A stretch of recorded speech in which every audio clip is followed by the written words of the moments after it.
السلام علیکم ورحمۃ اللہ وبرکاتہ۔ امید ہے کہ آپ تم حضرات بخیر و عافیت ہوں گے۔ دوستو، ذی الحجہ کا مہینہ شروع ہو چکا ہے۔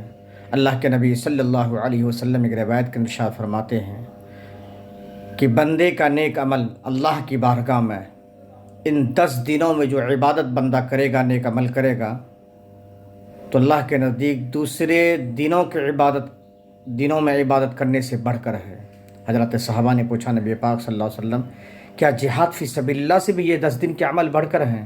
اللہ کے نبی نے فرمایا ہاں، اس سے بھی بڑھ کر ہے، لیکن جو شخص اللہ کے راستے میں نکلے اور سب کچھ قربان کر کے واپس آ جائے تب جہاد فی سبیل اللہ بڑھ جاتا ہے۔ تو دوستو، ان دنوں کی بڑی فضیلت ہے۔ اللہ تبارک تعالیٰ ان 10 دنوں میں ہمیں خوب عبادت نصیب فرمائے اور ہم اچھی طریقے سے عبادت کرتے رہیں اور اللہ کو راضی کرنے والے بنیں۔ چلیے ہمیں اجازت دیجیے، جو حضرات ہمارے چینل میں نئے ہیں وہ سبسکرائب کریں۔ شکریہ۔